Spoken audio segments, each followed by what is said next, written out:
Guys, welcome back. It's been a while. Jamie went on a little bit of a trip to Japan, so haven't had much chance to film. The new Ivory Rhino Pro. So this one's coming out at the end of the month. This is pretty quick plug and play for me in terms of into my arsenal. A lot of the house shots I'm bowling on now don't have too much volume, so immediately this gets played just because it's on the bottom side of my bag. This one I drilled pin down. I wanted it to complement my Scorpion Strike, which I have pinned up. The numbers are pretty high RG low diff, so I do expect this to get down there and play smooth. I know it is a pearl, so it's got to have a little characteristic of still being sharper than a solid wood. Today I'm going to compare it with my Hazmat, which I have drilled, or Hazmat Solid, sorry, which I have also drilled with the same layout pinned down, just to see how it would read the shape differently from ball to ball in terms of the core strength. And then I have the Scorpion Strike, which is the ball I'm trying to complement with, being that same low end pearl. With a pin up, pin down reaction. But immediately this one's got a good plug and play because very easy to read.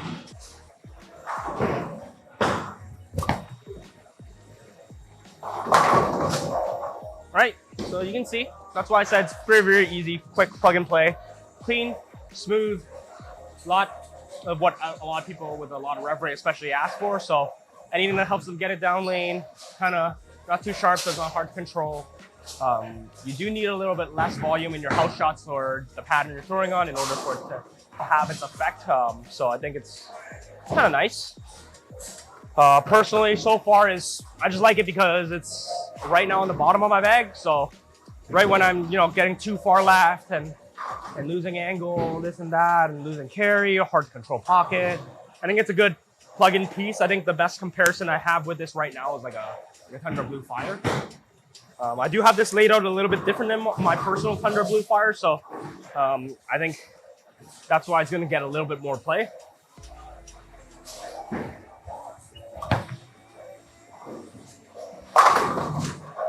Just really good at the pins, retains a lot of energy, so everything about it, with it, what's been told, marketing-wise, other people, I think it's pretty accurate. It is a lot more easier and tamer to control of a ball. If you don't really have too much hand, maybe it's not the best shape right now, but for me, because I kind of get a good fair amount on it, I can just keep staying left, staying a smooth shape, so I'm never complaining about that. Got that one a little slow. No, it's slow. That one's slow. I deserve that one. I'm gonna take my hand out of it a little bit, just to emulate a little bit more track bowler. See what happens when I'm going up, 2.5 arrow, come around there.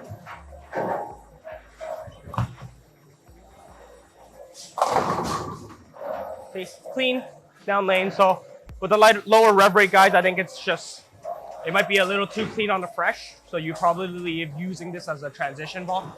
Even for myself, if I have to use this to start on league, it's gonna be a little bit too much fun unless that pair's got a lot of rev rate on it or it's just burning up a lot quicker. I'm gonna throw another one, maybe move a little right, same release. I'm gonna try to emulate that lower rev rate, maybe up second arrow this time. Oh, I got it right too soon. But yeah, once it catches the friction though, it's gonna wanna go right to left. It is a pearl ball at the end of the day, so it still wants to make a quicker shape off the back than some of the solids, but overall, I think I like the fact that it's low diff. It is cleaner. Me allowing my personal self to be a little left, I'm able to kind of get it to be smoother than it looks right now when I'm playing up the track. From where I was striking, I'm gonna move a lot more left. I'm gonna go like a zone left, probably like 7 of my feet. Play it in the middle, see what happens when it's in the oil.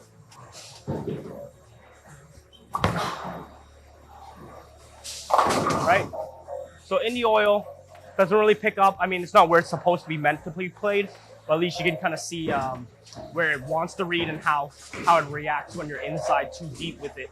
So personally, I wouldn't be that deep ever, not unless the lanes are super, super dry.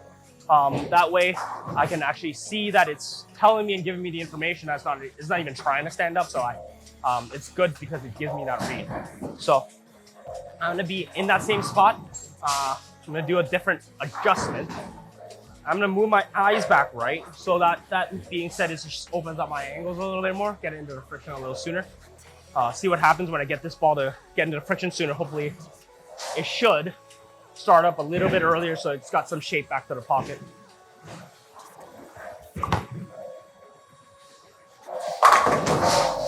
Right, and that's exactly it. So it's, like I said, very happy with this ball just because of how versatile it is. You can see me trying to read, make adjustments, kind of make quick, simple moves, and you can kind of see the immediate differences on how that ball reacts to different parts of the lane. So it's really, really good to kind of know your ball too, because that makes you make your adjustments more confidently, because immediately from my last couple of shots, you can say, okay, I don't want this ball out too early while I'm being too straight, because then it's going to read up in the friction too soon. It's going to check over to the right, right to the left. I don't want to be too deep in the oil with it if the ball doesn't get started.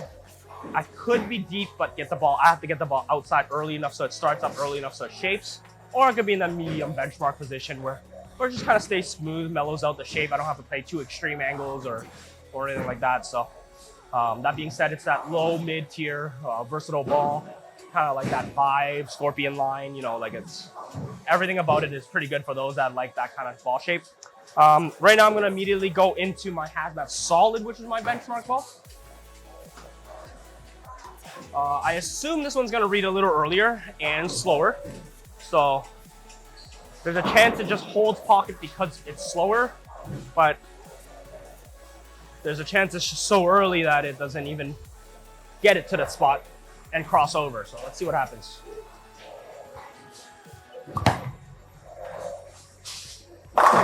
Yeah, so it's just that much earlier. It still is slower, so I'm gonna get a little left with it to compare with where the Rhino would be. So I'm gonna probably be at least 4 left with it. I gotta keep that ball in the oil a little longer, just so it doesn't read up way too early.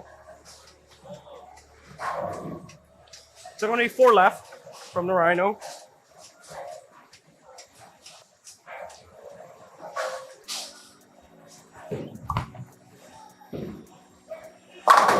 Right, and that's exactly where I want that ball to be, kind of sitting in that oil a little longer. Where that Rhino kind of 210 there, not as far deep with it, but I'm kind of sitting in that same spot in the middle part of the pattern, so the ball kind of stays in there before it makes its gradual right to left hook. That's how I would compare right now. So 4 boards, give or take, on the house shot. So the Scorpion and the Ivory, I like because it's pin up and pin down. I think the core strength is relatively similar.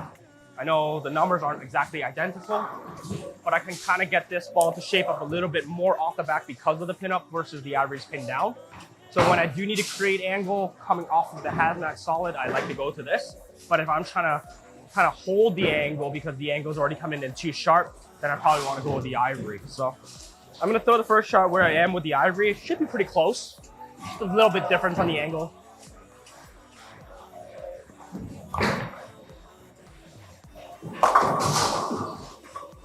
Right, trip the 4, almost, I mean, kind of trip the big 4, but you can see the ball gets that to the spot and it wants to go right to left a lot sooner, a lot harder.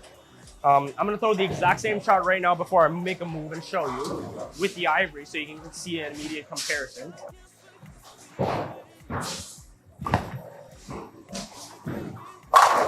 Right, it just kind of holds the line a little longer. Doesn't make that quick jump over to kind of cross over and trip the big 4 in that situation, trip the 4 pin, whatever you want to call it. It's just that much slower. So it's for the people that kind of want that ball down, for the high rev rate guys that's always looking for something to smoothen out angles.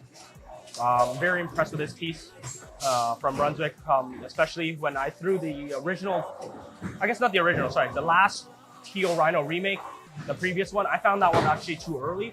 Burns up too quick for me to get the ball down lane, and then doesn't really hit with enough energy. So I'm really happy with how they kind of modified that a little bit with this coverstock.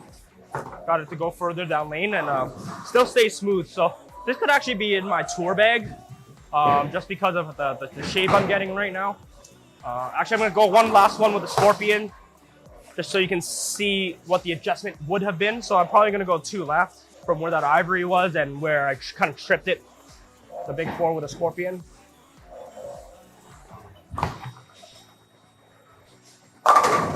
Right, so it's right there, just a little bit left, just to give it some more angle, give it some more space for the ball to kind of read up and shape in. Whereas the Ivory, it's like I said, overall everything about it is how consistent, smooth, easy to control it is, and great plug and play ball. I haven't had to adjust the surface, tweak anything. It's very rare for myself, especially for a pro ball. Normally for pro balls, I do want to mess around with the surface. Like even the Scorpion Strike, I took the cover off. I usually like to keep it at 2,000, 3,000 if I want to get it further down lane. But this Ivory, I'm going to throw one last shot with it. Huge fan of it already.